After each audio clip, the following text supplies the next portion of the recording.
Olá, muito boa tarde, ouvintes da Rádio Cruzeiro FM. Eu sou Ana Maria. Está começando aqui o seu programa Voz do Servidor. Este que é um espaço de diálogo, informação e valorização dos trabalhadores e trabalhadoras do Serviço Público Municipal de Tucano. No programa de hoje vamos falar sobre uma data que nos convida a olhar para a história das lutas da classe trabalhadora. O 9 de julho, que representa a força da organização coletiva, da mobilização e da defesa dos direitos conquistados ao longo de décadas. Muitas das garantias que hoje parecem naturais nasceram da coragem de homens e mulheres que enfrentaram jornadas exaustivas, baixos salários e condições de trabalho precárias para reivindicar dignidade. É sobre esse legado e sobre os desafios que ainda permanecem que vamos conversar hoje com a nossa presidenta Ariane Cavalcante, que já está aqui com a gente. E eu também já dou as boas-vindas ao nosso procurador jurídico, doutor Astério Moreira, que está aqui hoje para trazer uma notícia maravilhosa. Ariane, boa tarde. Boa tarde, Ana. Boa tarde aos ouvintes da Cruzeiro FM, do programa Servidor, Astério, Ana, Gui, nosso assessor de comunicação. Um prazer mais uma vez estar aqui com vocês, E a Astério hoje, a nossa estrela, porque ele vai trazer uma notícia muito importante. E essa notícia, claro, é sobre os precatórios do Fundef, que é uma notícia muito esperada por todos os professores que trabalharam entre 98 e 2006. Então, Astério, hoje você é o agente das boas notícias. Que medo! Boa tarde a todos os ouvintes, boa tarde aos servidores. É sempre um gosto estar aqui com vocês. Vamos falar um pouquinho sobre esse assunto que é tão afamado no Tucano. Antes da gente falar sobre os precatórios, vamos aqui a uma pequena contextualização sobre o nosso tema de hoje. Hoje a gente faz uma homenagem ao dia 9 de julho, que é a luta operária que transformou a história. No dia 9 de julho, não lembramos apenas uma data do calendário, lembramos de uma história que atravessou gerações. Uma história marcada pela coragem, resistência e pelo desejo de construir um mundo mais justo para quem vive do próprio trabalho. Neste ano, essa lembrança ganha um significado ainda mais profundo, pois nós celebramos os 140 anos da histórica greve de 1886 em Chicago, um dos acontecimentos mais importantes da história da classe trabalhadora. Foi ali que homens e mulheres decidiram enfrentar um sistema que lhes roubava muito mais do que o tempo.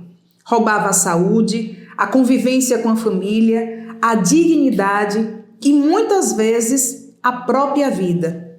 Naquela época, jornadas de até 16 horas por dia eram consideradas normais.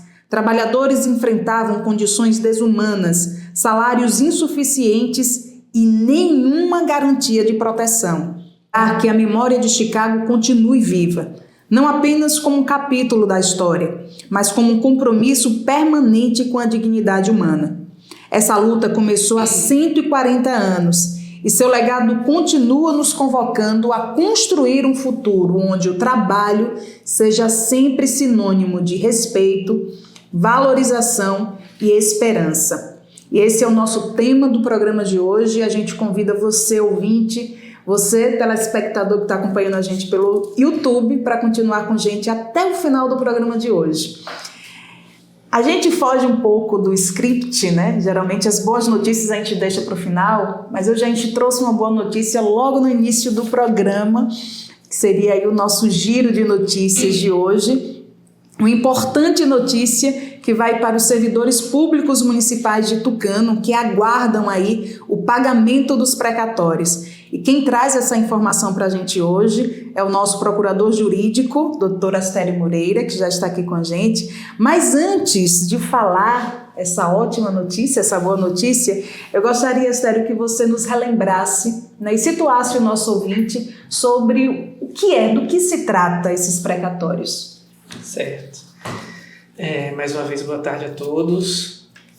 Tentar aqui de forma resumida e pedagógica explicar que se trata sobre esse assunto que é tão celebrado em Tucano. Precatório é uma modalidade de pagamento de um ente federado. Então, a União, o Distrito Federal, os estados e os municípios pagam em forma de precatório, que é uma espécie de listagem de devedores, ou através de RPV, que é requisição de pequeno valor. Uma coisa depende de uma coisa que define se vai ser pago através de precatório ou RPV é o valor. Então, por exemplo, no município de Tucano, se ele deve a alguém, ele paga através de RPV até um limite de R$ 8.400 e poucos reais. Passado disso, ele paga através de precatório. Precatório é uma modalidade mais lenta de se receber do que RPV. RPV são 120 dias. 60 dias, perdão. 2 meses. Enquanto o precatório é uma listagem que tem uma tramitação própria, diferenciada com mais tempo. No caso específico do precatório do Fundef, nós temos o seguinte: o município de Tucano ele reclama um valor que não foi recebido à época da existência desse fundo. Hoje nós temos o Fundeb, antigamente era o Fundef, como a Ari pontuou, que vai de 98 a 2006. E todos esses valores que foram recebidos a menor, hoje estão sendo recobrados da União por parte do município através de uma ACP que foi promovida por São Paulo e que foi reaproveitada pela Procuradoria Municipal de Tucano na gestão do Dr. Igor. Nós acompanhamos esse processo desde o ano de 2019, desde a gestão do Galtieri, professor Galtieri. E entre choro e riso durante esse percurso todo, mas hoje nós temos mais assegurada essa questão em razão de uma emenda constitucional que prevê que o pagamento dessa indenização ao município de Tucano está atrelado ao pagamento de 60% de todos os profissionais que fizeram parte desse fundo, que recebiam por esse fundo durante esse período. Então nós temos mais essa forma calçada legalmente de necessidade de pagamento e de rateio desse valor para os profissionais da época. Professores ativos, inativos, herdeiros, enfim, todo mundo que compunha esse 60% na época do Fundef faz direito ao recebimento dessa indenização. Mas falando pontualmente sobre o ocorrido agora. Sim, qual foi o ocorrido agora? Pensei que vinha a pergunta, por isso que eu ia aguardar. Mas pode continuar. Com relação a essa questão, nós, como disse, a gente vem observando desde 2019 o processo. E, reiteradamente, a União vem colocando recurso sobre recurso em cima desse processo, porque ela questiona o valor pago, que já está depositado, inclusive, em conta judicial, as 3 parcelas, na Caixa Econômica Federal. O município não tem acesso a essas parcelas, elas estão bloqueadas até que se defina, de fato, se pode ou não ser sacado. Mas o que é que acontece? Esse dinheiro, apesar dessa garantia dos 60% que eu acabei de dizer, ele está sendo discutido com relação ao montante. A União diz que pagou a mais, o município diz que pagou certo. Então fica sempre nessa questão dessa disputa e os recursos sucessivos da União. Por fim, em janeiro desse ano, em 2026, nós tivemos um recurso especial que foi promovido pela União e que foi, obviamente, para o Superior Tribunal de Justiça, reclamando justamente essa fórmula de cálculo que foi feita. E o tribunal, a corte, decidiu em favor do município de Tucano, dizendo que não pode ser mais discutida essas questões porque não é mais cabível essa discussão. Nós estamos ainda com a pendência da liberação, esse dinheiro não foi liberado ainda, mas isso é uma boa notícia porque é mais um ganho para a prefeitura de Tucano, para o município de Tucano e, consequentemente, para os professores que atuaram nessa época, que eu já disse. Mas assim, nós não temos a liberação ainda, as pessoas me perguntam muito, o dinheiro está liberado? Como é que faz para sacar? Não está liberado ainda, está se encaminhando para isso. Nós torcemos para que a União pare de fazer esses recursos sucessivos, que já entrou com embargo, já entrou com agravo, já entrou com recurso especial. Ainda existe possibilidade de recurso? Existe sim, de fato. Mas a gente torce para que, com mais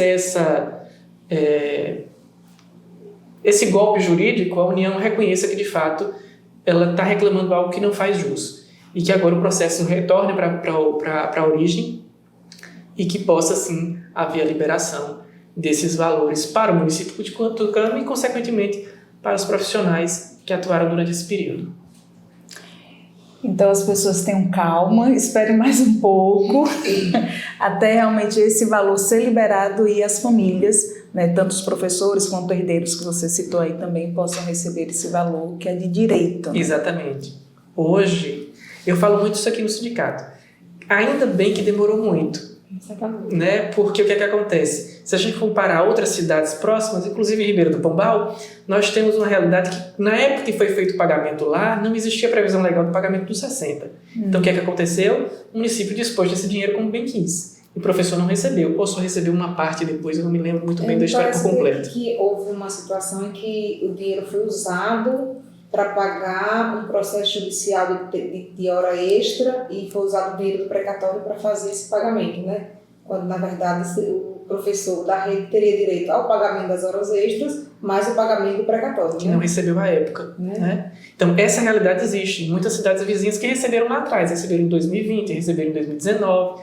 Tucano tem esperado esse tempo todo por conta desse grande imbróglio processual, mas essa espera é positiva, porque assim, hoje o município não tem muito para onde correr quando receber, porque vai ter que pagar os 60%. Isso está posto na Constituição hoje, através de emenda constitucional, então não tem muito o que se fazer. A gente pede um pouco mais de paciência, a gente tem a obrigação, claro, de estar informando sempre os servidores que sempre nos perguntam com relação a essa movimentação processual, e todos os novos movimentos serão informados. Mas nós não temos ainda a liberação efetiva. Nós temos mais um ganho jurídico do município e dos professores, consequentemente, com relação ao que a União quer rebater, mas não tem conseguido juridicamente comprovar. Se a União não entrar com mais nenhum recurso, existe uma probabilidade, assim, tempo mais ou menos determinado que esse recurso possa ser liberado? Prazos para a gente é um pouco complicado, porque vai depender da boa vontade dos nossos juízes, né? Então, assim, transcorrido o prazo para o próximo recurso, em média 30 dias aí, esse processo retorna para o Tribunal Regional Federal da Primeira Região, e aí, muito provavelmente, o município deve pedir, de fato, mais uma vez, pelo cumprimento ou andamento do cumprimento, com a liberação desses valores. Esses valores já foram depositados as 3 parcelas na Caixa Econômica, nós não temos certeza de quanto dinheiro tem lá, a gente tem uma noção básica da primeira e da segunda parcela, a terceira até hoje a gente não sabe. Já solicitamos informações, inclusive através do CACS Fundeb, mas não tivemos efetivamente a resposta da Caixa.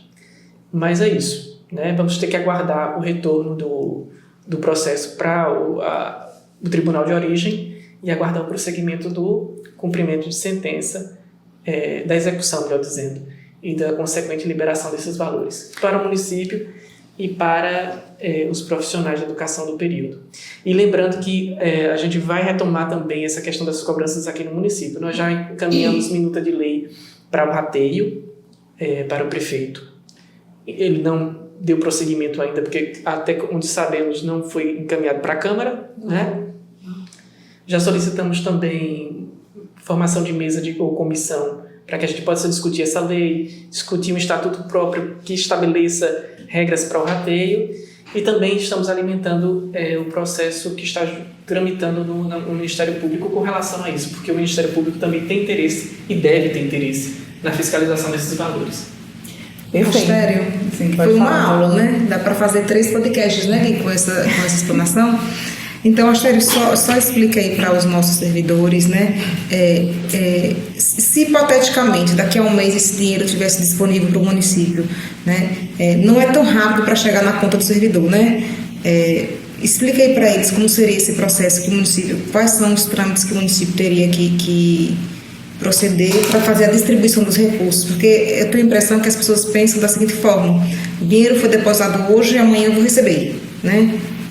Então, esse dinheiro sendo liberado para saque do município, inclusive o município já tem uma conta específica disponível, já disponibilizou nos autos uma conta Fundeb própria para isso, o recebimento dessas 3 parcelas. O município tem que receber esse dinheiro, ele tem que pedir autorização, né, da Câmara Legislativa para poder fazer o repasse dos 60% para os profissionais que atuaram na época, e depois estabelecer critérios para esse rateio, que são critérios que têm que ser baseados na quantidade de pessoas para distribuição, mas também no vínculo que essa pessoa tinha, na carga horária que essa pessoa tinha, e quanto período tem de trabalho durante essa faixa de período, que é 98 a 2006. Não é que a gente disse que o prefeito precisaria pedir para a Câmara. Precisa, porque assim, para estabelecer a divisão de dinheiro recebido, é necessário, por precaução própria do próprio alcaide, fazer essa consulta aos membros da Câmara.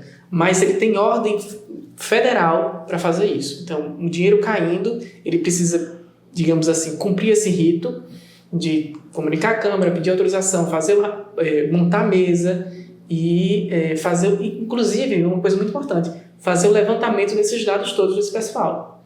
Por isso que a gente diz, façam pesquisas em casa de contra-cheques, folha de pagamento, frequência escolar que tenha. Se não conseguir alguma coisa, passa aqui para pedir uma solicitação para a gente encaminhar o RH.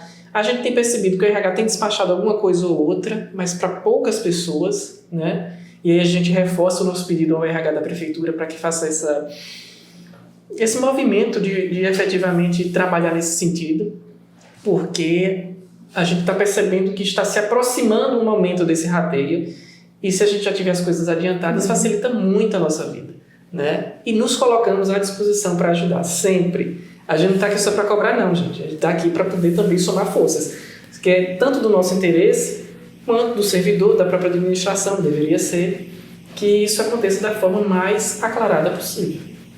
Então, a pessoa, independente se ela trabalhou, né, em 2004, se ela entrou em 2004, mas se trabalhou nesse período de 98 a 2006, tem direito. Tem direito. Foi o período justamente de manutenção do Fundef e foi o período em que a União deixou de passar os valores corretamente. Ok, mais alguma dúvida, Ariel? Não, ou alguma informação que você acha que seria Não, foi importante? ótimo. Acho que a fala dele foi bem esclarecedora, né? Então, eu fiz essa pergunta justamente porque acho que é a dúvida de muita gente. Quando a gente fala dos precatórios, é a menina dos olhos, né? Dos professores que trabalharam, inclusive de familiares já, de viúvos, né? Filhos e tudo mais. Me parece que as pessoas têm a impressão que o processo é muito rápido. E, na verdade, não é, né? É um processo judicial, né? A Astéria já explicou aí, né? A razão de toda essa demora, né, e que essa demora para a gente, aqui do sindicato, é uma demora positiva, porque ela vem depois da criação da lei, né, mas depois que o dinheiro for liberado também tem um rito, um trâmite que o município vai precisar seguir e que a gente precisa respeitar e que a gente torce para que as coisas aconteçam de forma clara mesmo, né. E existe processo que já pode ser adiantado, inclusive, né, toda essa... A gente precisa aproveitar essa morosidade da justiça para poder dar adiantamento nas coisas municipais, né? Então, assim, a gente já mandou uma minuta de lei faz algum bom tempo, inclusive, para a prefeitura, que já poderia ter sido analisada, porque a gente sabe que depois que a gente manda para lá tem uma outra visão, eu preciso ter, né? Enfim, o alcalde precisa também mexer de alguma forma, poderia já ser aprovado. Então é uma lei muito simples, é uma lei que garante aquilo que a própria Constituição já garante. Então é só para confirmar, de fato, em sede municipal. E a coisa que vai ser mais difícil mesmo que é estabelecer critérios para essa divisão. Então a gente precisa sentar para montar uma comissão, para essa comissão definir quais são os critérios para essa recepção. Porque fulano vai receber X e ciclano vai receber Y. Né? Vai ser através de quê? Porque fulano tinha 20 horas durante esse período todo, mas só trabalhou 2 anos. Ciclano tinha 40 horas e trabalhou X anos. Então isso tudo tem que ser sopesado. Né? E assim, dentro de uma realidade tucanense, e não só de Tucano, todos os municípios pequenos, em que a gente tem um arquivo que quase inexiste, né? Um arquivo público que inexiste, Tucano não tem um arquivo público, pronto, né? Isso é passivo, Tucano não tem um arquivo público. Já está errado aí. E são arquivos geralmente pessoais, as pessoas que têm esse levantamento tem que começar a ser feito, né? Tem que começar a ser publicizado, tem que começar a ser mexidas coisas dentro da Secretaria de Educação, dentro da Secretaria de Administração, dentro da própria Prefeitura. Porque são materiais muito pequenos, muita coisinha miúda para ser verificada um a um. Então, assim, a gente pede aos servidores que, sim, façam uma busca em casa, guardem esse material, é muito importante guardar todo esse material, e cobrem do setor de recursos humanos esse período. E todo o papel referente a esse período é importante. Contra-cheque, frequência, folha de ponto, tudo é importante. Contratos, exatamente. Trabalhando de forma temporária, né? Todo mundo recebe, todo mundo que atuou nesse período recebe, seja estatutário, seja temporário. E, inclusive, aqueles que já se foram e que deixaram herdeiros. Quando você fala primeira, segunda e terceira parcela, né, esse recurso também será disponibilizado às pessoas que têm direito como primeira, segunda e terceira parcela, ou ele vem como valor? Ana, hoje eu acho assim, que seria uma tramitação entendível se já houvesse o acesso a essas parcelas durante o parcelamento, né? Então, recebi a primeira parcela, repasso. Recebi a segunda parcela, repasso. Recebi a terceira parcela, repasso. Mas o município, quando receber, vai receber no todo. Então, não tem por que parcelar. Sim. Mas isso é uma coisa que vai ter que ser discutida em mesa de comissão sobre essa questão do rateio. É preciso montar, urgentemente, inclusive, uma comissão própria que verse sobre isso para poder a gente ganhar tempo, né? Porque, veja só, a gente já tem um intervalo de tempo de espera muito grande. Tudo bem que dentro desse intervalo de tempo a gente não tinha certeza sobre esses 60%, a gente vai ter muito mais recentemente, mas já já tem prazo suficiente para a gente ter adiantado muita coisa. Eu particularmente não gosto de esperar muito, não. Pelo menos aí a lista, né? Uma listagem de quem são, de quanto tempo já foi apurado, do que já foi apurado, até para as pessoas verem, recorrerem, apresentarem novos dados. Tudo isso vai ter que ser feito. Porque, assim, tratando-se de dinheiro, as coisas são muito delicadas. E para não ficar feio para ninguém, é melhor que tudo seja provavelmente aclarado. E como você já deixou claro aqui, o Sindismute está aqui para colaborar com tudo isso e continua acompanhando todo o processo, todo o andamento aí. E é interessante, Ana, assim, dizer que o Sindismute ele não é parte no processo, né? Quem é parte no processo é a União e a Prefeitura, mas o Sindismute tem tido esse compromisso, né, sobretudo na pessoa de Astério, de acompanhar, então, toda mudança, todo recurso novo, toda e qualquer movimentação no recurso, a gente vem noticiando que a Astério acompanha cuidadosamente, né, todo esse passo a passo. Então, as pessoas sabem do precatório, sabem das movimentações por causa do Sindismute, e não em razão da Prefeitura, que é o órgão que é parte do processo, né, e que devia também trazer isso para os servidores. Publicizando mesmo, né? Informações. Se publiciza um calçamento que joga na rua, por que não publicizam um processo que é tão importante, que envolve tantas pessoas, né? Isso mesmo. Astério, se quiser falar mais alguma coisa, fica à vontade. Se não, fica à vontade também. Mas desde já, muito obrigada por todos esses esclarecimentos aí, que eu também não sabia que era precatório, já aconteceu. Uma aula, né, Ana? Eu falei foi muito hoje. Falou, muito bem. Falei foi muito hoje. Não, é só colocarmos à disposição, como sempre. Para caso alguém tenha algum tipo de dúvida, a gente está aqui às ordens para poder tentar esclarecer naquilo que conseguir, claro. E também no auxílio dessa busca de documentação. Porque a gente também tem um arquivo aqui, né, no que a gente conseguiu já organizar. Temos algumas listas de pagamento, que alguém se aposentou e nos trouxe, a gente guarda, pode constar o nome de mais de uma pessoa. Então, assim, se alguém quiser fazer a consulta desse material, também está às ordens, a nos ajudar.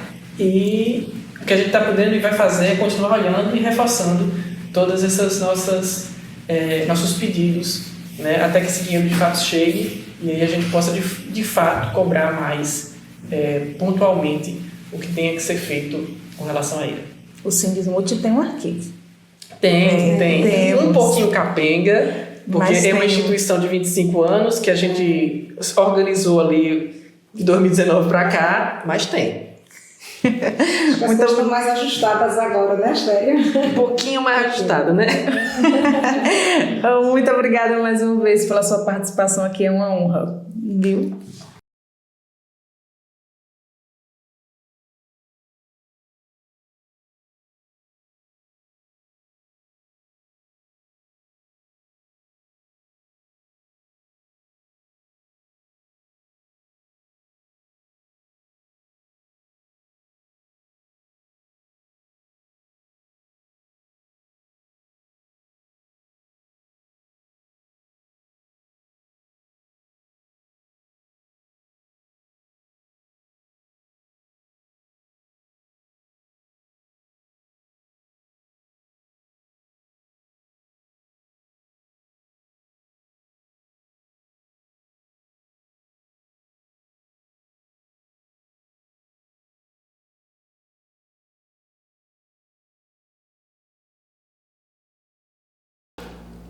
Dando sequência ao nosso programa de hoje, desta quinta-feira, dia 16 de julho de 2026, vamos aqui a mais um giro de notícias.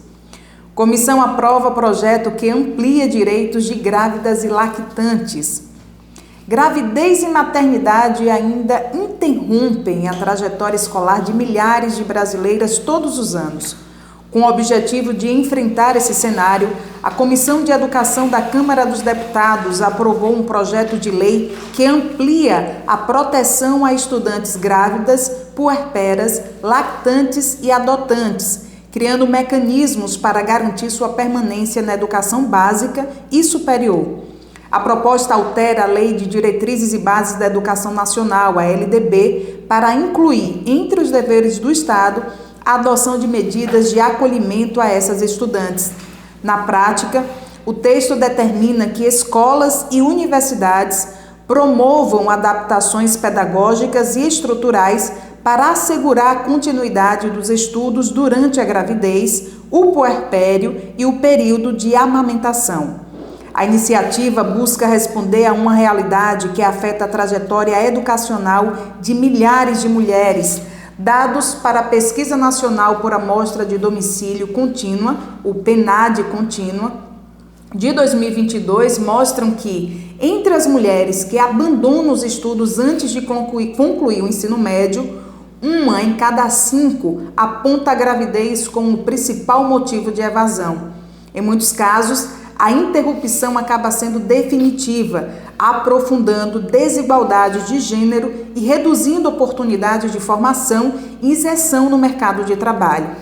Além de transformar o acolhimento em dever do Estado, o projeto proíbe que instituições de ensino cobrem qualquer valor adicional das estudantes que, em razão da gravidez, do puerpério ou da lactação, optem por modalidades de ensino à distância já oferecidas pela própria instituição.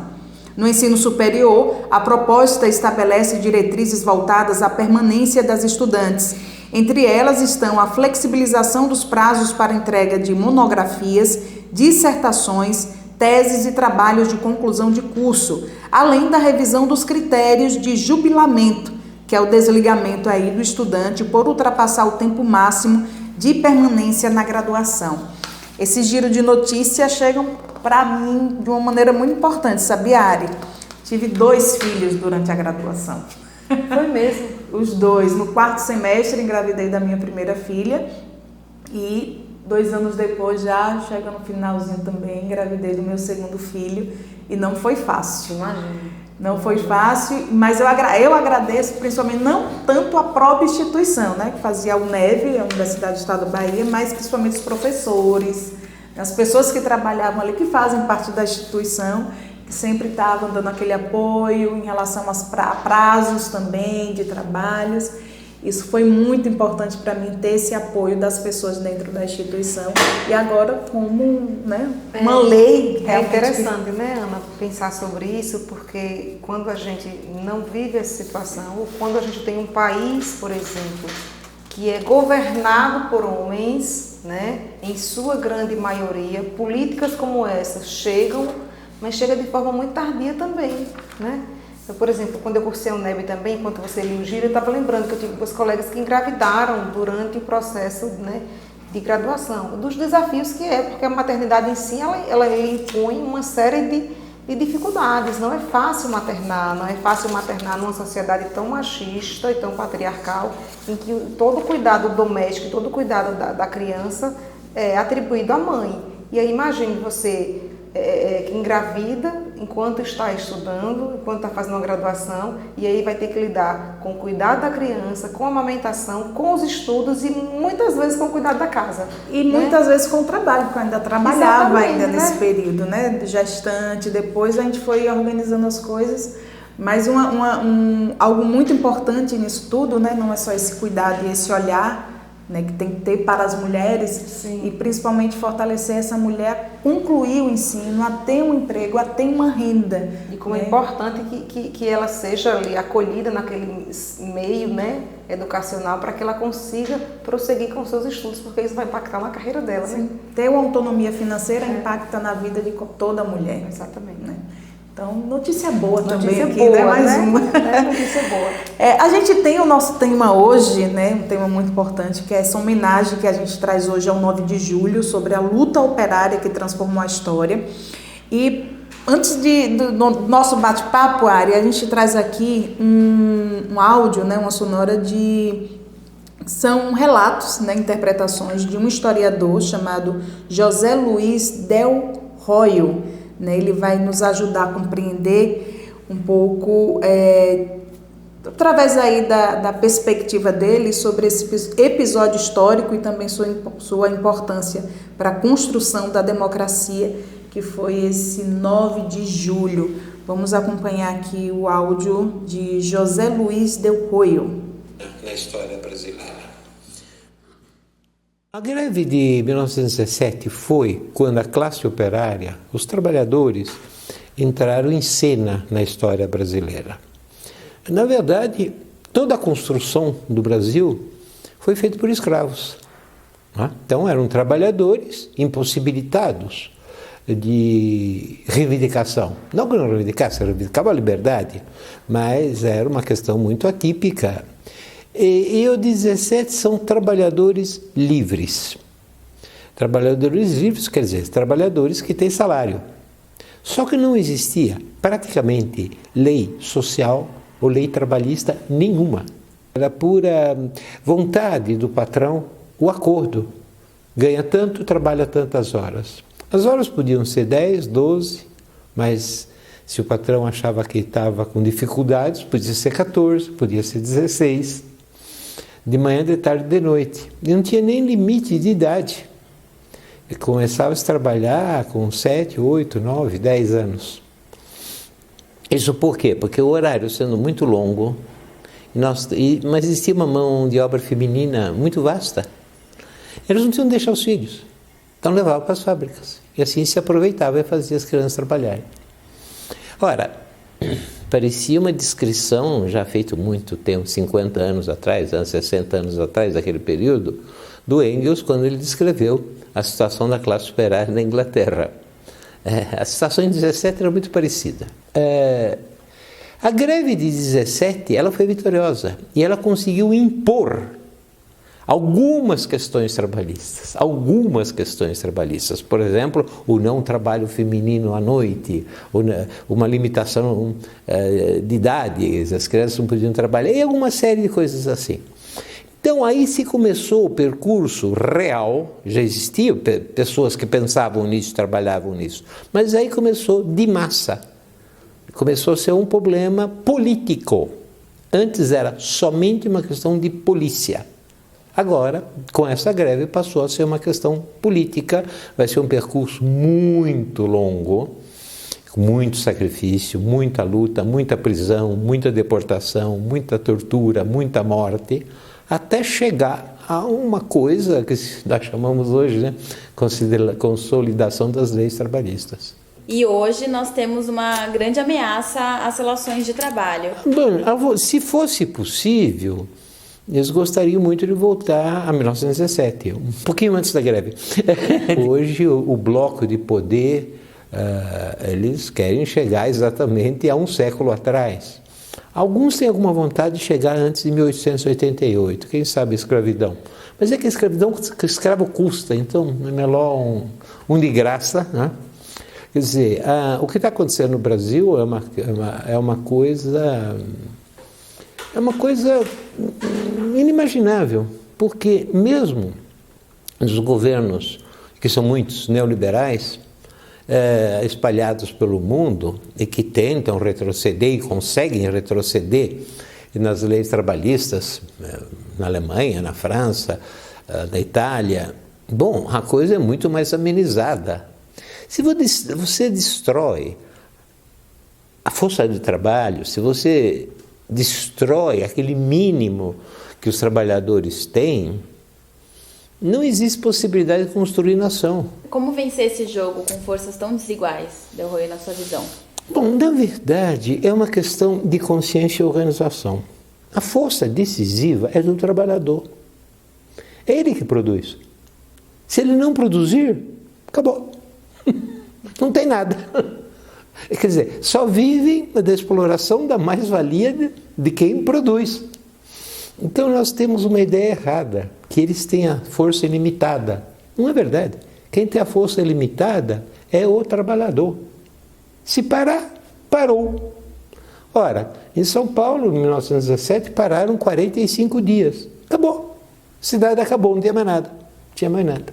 Eu sei que é difícil ter essa consciência, chegar a isso, mas é isso que nós temos que chegar. A força está na mão de quem produz. E quem produz é quem trabalha. Né, trazendo essa questão da escravidão, que a pior escravidão não é só dos corpos, é das mentes. Né? Como chegar à consciência de que o poder está na mão de quem produz. Que o poder está na mão do trabalhador. Do né? trabalhador. Muito, muito, muito interessante, né? Essa discussão que ele traz. Eu acho que todo trabalhador deveria ouvir, Ana, né? Porque a gente lida hoje mesmo com esse movimento, né, que não é tão distante de 1917, embora a gente tenha passado aí mais de um século, né? Me parece que as lutas elas são semelhantes, a mesma luta por melhores condições de trabalho, assim como em 1917, né? Por uma carga horária de trabalho justa, digna, humana, por melhores condições de trabalho, por salário, a luta pelo combate ao trabalho infantil. A gente está no século XXI e aí a gente ainda tem, né, grandes empresários, né, usando e explorando o trabalho de crianças, sendo naturalizado inclusive por políticos da extrema-direita, né, dizendo que o trabalho infantil ele tem que ser liberado sim. Então, é uma discussão muito profunda que ele traz de uma forma muito significativa, né, de dizer, por exemplo, que a força está na mão de quem produz, a força está na mão do trabalhador, e como trazer isso à tona, como dizer isso ao trabalhador e como fazer o trabalhador acreditar nisso, né? E a gente tem um tema tão importante, um debate tão importante hoje, que é o fim da escala 6x1, que é, a gente já entende hoje como uma jornada extremamente desumana, é uma jornada de trabalho que rouba o tempo do trabalhador, que rouba a saúde do trabalhador, né? Que rouba o descanso e que rouba inclusive a convivência com as famílias, de mães que, por exemplo, perde parte da infância dos seus filhos, ou quase toda a infância dos seus filhos, porque trabalha de segunda a sábado, né? E aí quando chega no domingo tem mais trabalho e não tem tempo de sentar com a criança, não tem tempo de brincar com a criança, não tem tempo de passear com a criança. Como é que esses vínculos se constroem? Se a mãe passa o tempo todo trabalhando, se o pai passa o tempo todo trabalhando, e se a convivência diária com o filho não é permitida por conta desse mundo capitalista. Então é uma discussão muito semelhante à de 1917, veja que não está tão distante, né? Mas a gente, por outro lado, tem uma crescente muito grande desses governos neoliberalistas aqui no Brasil. É um movimento muito estranho, muito assustador, sobretudo, né? Eu nunca vi algo tão escancarado, tão cruel como as políticas empreendidas pela extrema-direita. Então, se a gente voltar aqui 10 anos atrás, em 2015, discussões como essa não eram empreendidas. De um senador, por exemplo, trazer para o Senado uma proposta de uma escala de trabalho de 7x0, em que o trabalhador trabalha 7 dias e folga nenhum. Então, assim, é algo muito assustador. E como essas pautas elas são aceitas por parte da sociedade, e por parte, inclusive, dos trabalhadores, é o que mais me assusta. Porque quando uma proposta como essa chega ao Senado, era para esse sujeito ele ser linchado nas ruas. Né? Porque, veja, não é incitar a violência, mas é sobretudo dizer que a gente não aceita esse tipo de jornada. Ah, mas eu não trabalho na escala 6x1. Mas são 40 milhões de brasileiros e brasileiras que estão nesta condição, que são os trabalhadores que produzem, né, e que movimentam a economia deste país. Para quê? Para receber um mísero salário, passar 4 horas de transporte público, 2 de ida, 2 de volta, ou até mais que isso, em ônibus e metrôs lotados, pais e mães, jovens, né, que você olha e, né, nos vídeos que a gente vê circulando na internet, né, as pessoas imprensadas como se fossem bichos. Eu acho que nem bicho passa por isso. E a gente naturalizando todos os dias esses tipos de violências como se fosse algo natural, como se aquilo não fosse extremamente desumano, extremamente desgastante, como se a gente não estivesse destruindo a força de trabalho do país. Então, investir numa escala mais justa é também investir na produção, é também investir em melhorar a economia, porque a gente vai ter o trabalhador mais descansado, a gente vai ter um trabalhador que vai adoecer menos, né? Quando a gente olha os dados de adoecimento hoje no Brasil, são imensos. Então, por exemplo, de afastamento por questões psicológicas, né, por saúde mental, por burnout, né, burnout, nem sei pronunciar, que é uma palavra inglesa, né, que é o cansaço extremo, são números assustadores. a gente olha para colegas nossos aqui de trabalho, pessoas que a gente conhece, e fica assustado como o adoecimento, como a saúde mental, ela impacta no rendimento do trabalho, e esses políticos da extrema direita, eles tratam o trabalhador como se ele fosse um objeto, e naquele momento que ele adoeceu, ele pode ser descartado, né, e outra pessoa pode assumir aquele lugar. Eu vi um vídeo interessante essa semana, né? Inicialmente eu comecei a assistir o vídeo e disse assim, peraí. E aí tem uma garota, eu acabei esquecendo o nome dela agora, aí ela começa a falar de que o sistema de escravidão era menos lucrativo do que o sistema de exploração de trabalho hoje. Porque quando eles compravam um negro que vinha da África, que aqui no Brasil era escravizado, eles pagavam cerca de 200 mil. E aí eles tinham que preservar aquele investimento. A vida, né, desse negro, a vida desse investimento. Ele dá o retorno financeiro. Ele dá para dar o retorno. Mas quando você contrata um trabalhador e paga um salário mínimo, se daqui a um mês ele adoece, você descarta. É o que o próprio historiador faz, né? Eles então, não querem voltar à época da escravidão, porque na época da escravidão você pagava. Só, né? Por isso. Só, né? Por isso. Mas, assim, a gente vive um sistema escravocrata. E a ideia é a mesma, né? Escravizar o trabalhador, sugar o trabalhador até a última gota, até o último instante, de uma forma extremamente cruel. Sobretudo mulheres pretas. Então, assim, quando você vai observar que os trabalhos mais cruéis, mais duros e mais pesados são feitos por mulheres, né, e os menos pretas, remunerados. E são os menos remunerados. E por homens pretos, mas em sua maioria por mulheres, que inclusive ainda são chefes de família. Então, assim, é uma discussão muito massa que ele traz e que é muito importante para que todo mundo, todo trabalhador possa acompanhar. E entender de fato. Ari, eu gostaria que a gente falasse, né, com a organização dos trabalhadores e das trabalhadoras, como esse movimento de organização, ele muda, como mudou, né, nessa greve, a realidade do trabalho ao longo da história. Então, eu acho que a organização, eu acho que toda a conquista, né, do trabalhador, desde quando a gente começa ali a estudar um pouco da história da luta operária, ela parte a partir das organizações. Você não consegue enxergar dentro da história da classe trabalhadora conquista de direito que o trabalhador foi lá e conquistou. Então, assim, eles conseguem se organizar. É claro que você vai perceber, por exemplo, pessoas comuns, né, assumindo a liderança desses movimentos. Então, assim, não preciso saber tudo para assumir a liderança de um movimento social. Eu preciso saber, eu preciso organizar o meu grupo, eu preciso ter consciência de que eu sou um trabalhador e partir para a luta. Então, acho que isso serve até para a gente, de sindicato, né? Porque às vezes as pessoas dizem, eu não posso assumir uma cadeira de sindicato porque eu não sei muita coisa. Mas não precisa saber, né? Precisa ser uma pessoa idônea, precisa ser um trabalhador engajado, precisa ser um trabalhador sensível à luta, precisa ser alguém que entenda que a luta da classe, que o trabalhador só se conquista direito a partir da organização, que não existe isso de dizer assim, gente, esse direito meu não foi respeitado, eu vou lá falar com o meu patrão, que ele vai ser bonzinho e me conceder. Não vai, né? Não vai. Né? Seja isso na esfera política, né, dentro do serviço público, ou seja isso na iniciativa privada, que eu acho que ainda é mais difícil, porque me parece, e acho que nos interiores sobretudo,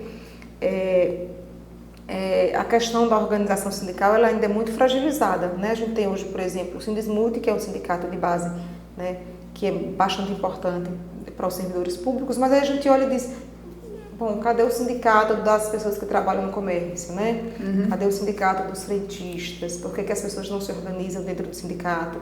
Por que a gente pensa que eu não vou dar o meu dinheiro para o sindicato porque eu acho que o sindicato não vai fazer um trabalho, né? Aí as pessoas começam a pensar e enxergar o sindicato como um vilão, quando na verdade o sindicato é e tem que ser, que seja sindicato, associação, né? Ou que seja um coletivo de trabalhadores, a gente só consegue mesmo se organizar e lutar socialmente em grupo, né? Então, assim, a organização desses trabalhadores lá, aí a gente traz o exemplo, né, da luta operária lá de Chicago, da greve de 1917 também, só foi possível porque havia uma organização dos trabalhadores, né? E esse movimento, ele nos ensina que a luta operária e que os direitos não vieram para a gente, né, não caíram no nosso colo do céu, porque eu nasci bonitinha em 1983 e agora eu só posso trabalhar 8 horas por dia e está tudo certo.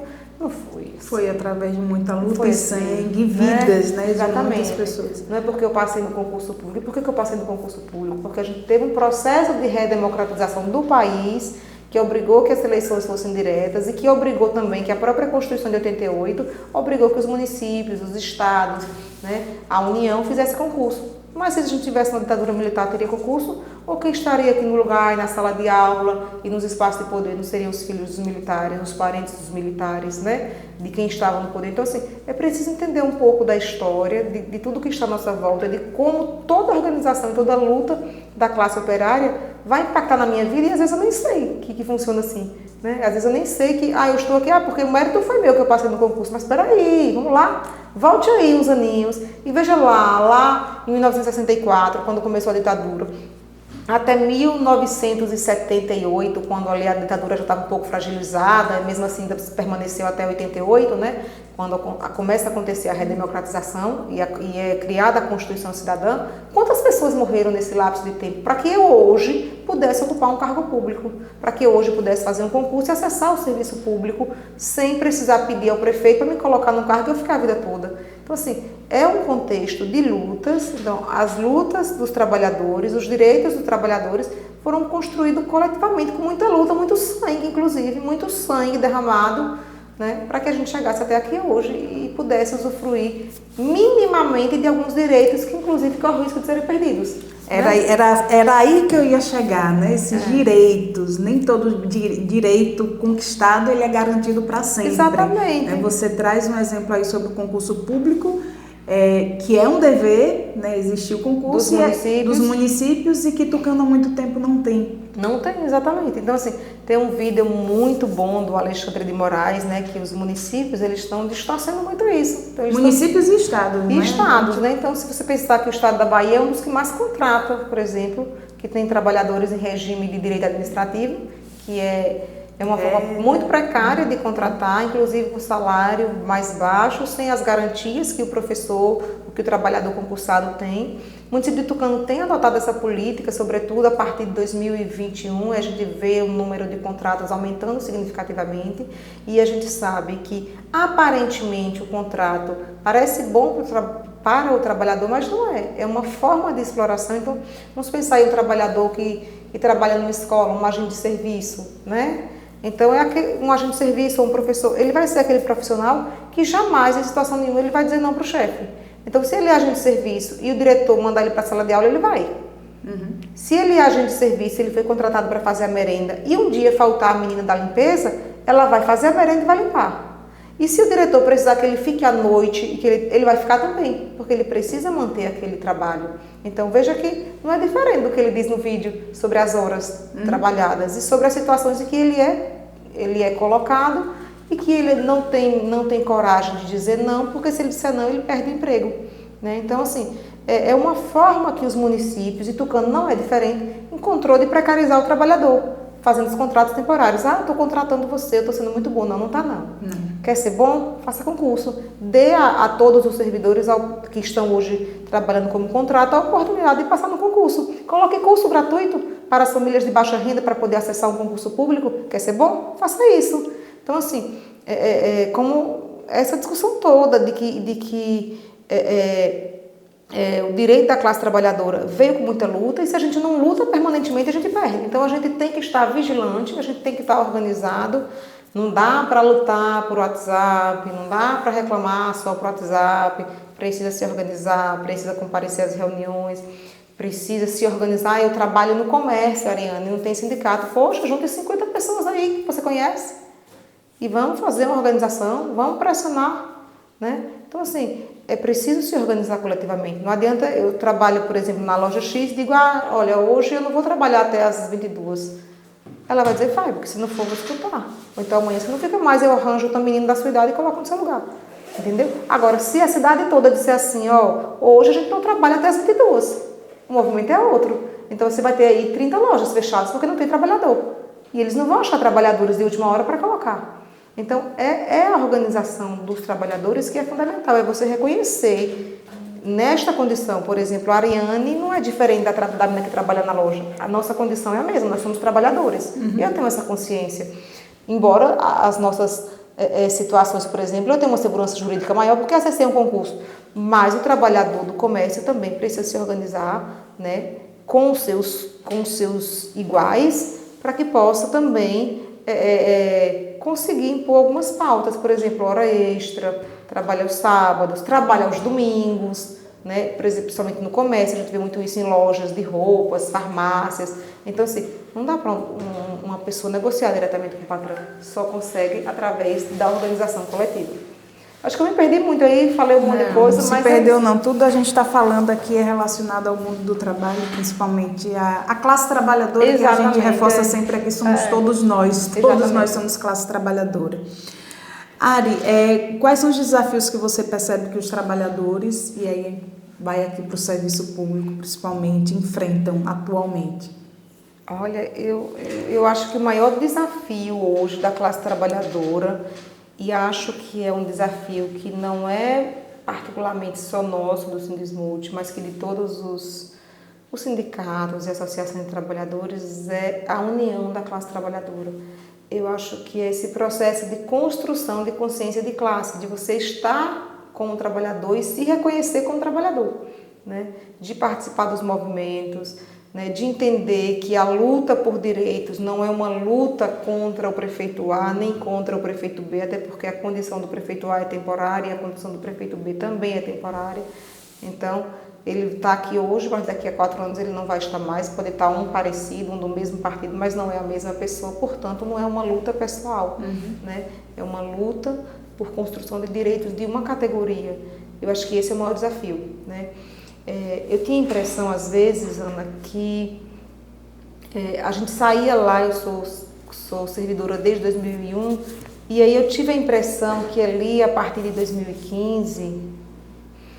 acho que talvez um pouquinho antes, a gente tinha trabalhadores que entendiam que a luta era coletiva, né? Mas eu acho que a pandemia, ela fez um processo muito cruel com os trabalhadores, né? Ela deixou os trabalhadores um pouco mornos, talvez um pouco frios. Então, a gente perdeu um pouco disso, de se engajar nas lutas, né? De se posicionar e de se colocar nesse lugar de trabalhador e de se sensibilizar com o outro trabalhador, de participar, por exemplo, a gente viu a greve do apoio, mas a greve do apoio era de uma luta por direitos. Mas eu não sou do apoio, mas eu posso contribuir, eu posso participar, eu posso compartilhar, eu posso ajudar. E aí a gente não viu esse movimento, né? Não viu esse movimento acontecer e a gente tem visto cada vez mais pessoas se distanciando da luta coletiva, né? Eu estou cansada, isso é assim mesmo, isso não vai mudar, né? Ou seja, está abrindo mão de lutar para esperar que a pessoa tire os seus direitos. E eles estão sendo tirados, né? Aqui em Tucano, sobretudo. Então a gente teve aqui o apoio da educação, que trabalhavam só 6 horas por dia, hoje trabalha 8. Exatamente uma retirada de um direito. Você vai dizer assim, Ariane, mas trabalhar 8 horas é legal. Mas em 1917 trabalhar 16 horas também era legal, né? Então, é legal? Mas quem é que a gente está explorando? Quem são essas pessoas que trabalham no apoio da educação? São mulheres assalariadas, mães de famílias, mulheres pretas em geral, mulheres pardas, né? Que se deslocam para o trabalho a pé, aí que sai 6 da manhã de casa, mas que para sair 6 tem que acordar 5 para deixar o café pronto, aí voltam 10, tem que fazer o almoço, aí voltam para a escola meio-dia para limpar novamente, para preparar o lanche da tarde. Veja, é um sistema de trabalho extremamente cansativo. Ela acorda às 5 da manhã, se brincar, ela vai até às 18 ou às 22 trabalhando. Então, assim, veja, você não percebe que você está destruindo a sua força de trabalho? Que você está adoecendo a sua força de trabalho? A gente vê um movimento aqui hoje no sindicato de adoecimento dos trabalhadores muito grande. A gente tem trazido essa pauta, tem discutido, tem oficiado a gestão sobre essas cargas horárias que precisam ser mais flexíveis. Mas 8 horas é legal. Mas é desumana. É desumana. Para parte dos nossos trabalhadores, ela é desumana. Então é isso, eu acho que o maior desafio, voltando à sua pergunta inicial, é justamente esse, é unir a categoria, é unir a classe trabalhadora, para que a classe trabalhadora possa entender que eu sou trabalhador e eu preciso me engajar na luta. Por exemplo, só para a gente finalizar essa questão, tem um movimento interessante aqui em Tucano que está acontecendo, sobretudo na gestão Maia, que são as formações de professores. Formações de professores de educação infantil, do ensino fundamental, 1 e 2, né? E o que parece interessante, que é formar o professor e que é importante, inclusive, esse processo de formação, a gente precisa fazer, a gente precisa estudar, porque a educação vai mudando, né? As leis vão mudando, os direitos das crianças estão sendo ampliados, isso é muito positivo, mas o que parece inicialmente positivo para o professor tem se tornado um peso muito grande. Então, por exemplo, o professor hoje, ele trabalha 2/3 na sala de aula e 1/3 fora da sala de aula. Então, dentro dessa carga horária de 1/3, ele participa de 2 a 6 mensais, que geralmente são à noite, de 6 às 10 da noite, né? E participa de mais uma formação. Então, por exemplo, já aconteceu comigo quando eu estava em sala de aula, de acontecer 2 formações em uma semana, ainda mais um AC. Então, veja, eu trabalhava no Fundamental 1 pela manhã e no Fundamental 2 à tarde. Na mesma semana ocorreram 2 formações, do Fundamental 1 e do Fundamental 2, e mais um AC. Então, eu tive 12 horas de planejamento, né, de formação, mais 26 horas em sala de aula, e aí eu fico me perguntando, mas o tempo de planejamento das atividades estão ficando aonde? Aí me obriga o professor a trabalhar à noite, né? A planejar à noite, a planejar no sábado, a planejar no domingo, e aí a gente está vendo que o descanso vai ficando à margem. Então, qual é a consequência disso? Professores cansados, professores adoecidos, né? E a gente já sinalizou isso, inclusive, para a gestão. Tem a formação, ela é importante? Ótimo, é importante. A gente também considera que a formação é importante, mas tire uma C da carga horária dele, para que ele possa minimamente ter tempo para planejar, para preparar a prova, para corrigir as avaliações do CAED, que agora no município de Tucano acontece 3 vezes ao ano, né? Para dar conta de preparar os simulados ou de corrigir simulados. Então, assim, criou uma rede tão grande de cobranças e de formações que começa a pesar. Então, o que podia ser bom, pode não ser. Então, a consequência, né, tem sido o adoecimento. E quando falta... Dê pausa aí. O quê? Falta o quê? 2 minutos? 2 só? Acabou. É só vamos para finalizar. Deixa eu escolher aqui a pergunta.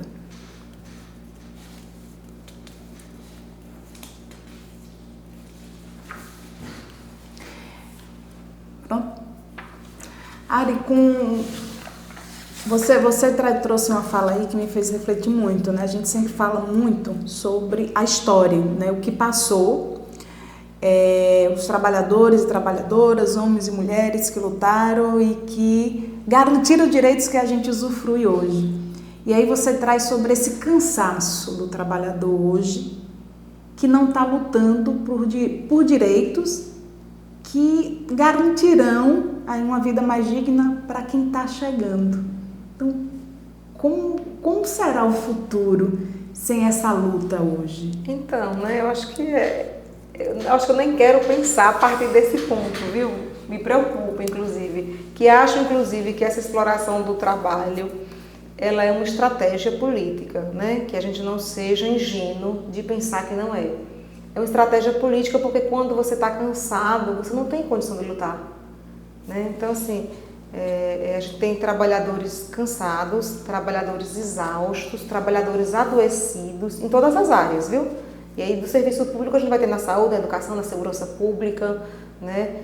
A gente vai ter esse trabalhador exausto por conta da carga horária exaustiva, de cobranças do trabalho, do ambiente de trabalho que é adoecedor. E aí ele não luta, e aí quando ele deixa de lutar, ele acaba perdendo, né? Perdendo o que já conquistou e perdendo a chance, inclusive, de lutar por uma jornada mais humana, por condições de trabalho mais humanas, por um ambiente de trabalho mais saudável. A gente tem agora, né, a aprovação da NR1, que garante que os empregadores cuidem da saúde mental, que acho que vai ter que ser um tema do nosso programa, inclusive, né? Mas não dá para pensar num futuro sem a luta da classe trabalhadora. A participação, a sua audiência até aqui esse momento. E antes de finalizar, como sempre, vamos deixar aqui os nossos parabéns aos aniversariantes da semana. Um feliz aniversário especial aos agentes de limpeza Luciana Macedo Santana e Marinalva Souza dos Santos, agentes de serviços Euride Souza dos Santos, Francinei Pimentel dos Santos, Josefa Cleudes de Jesus Reis, Maria Nazaré Almeida de Jesus, Miriam Paixão Santana, auxiliar de enfermagem Maria Aparecida do Carmo Tavares, Guarda Civil Municipal Jackson Bastos de Moura, João Pedro Moura Pereira e o Irã Cordeiro de Matos, operador de postos Paulo Marconde Jesus de Santana, aos professores Joelma Moura de Noronha, Josivânia Pimentel Lírio, Luciano Jesus da Silva, Maria José Andrade de Matos, Messi Santana da Silva, Rosadna Caliane Souza, Tarcísio Silva de Oliveira, Wendel Nascimento Macedo e Zilmara Ferreira da Silva, e um feliz aniversário também à técnica de enfermagem Fabiana Silva Passos. O programa A Voz do Servidor de hoje vai ficando por aqui, agradecendo imensamente a sua audiência. Nós retornamos próxima quinta-feira. Tchau, tchau, fiquem com Deus e até mais.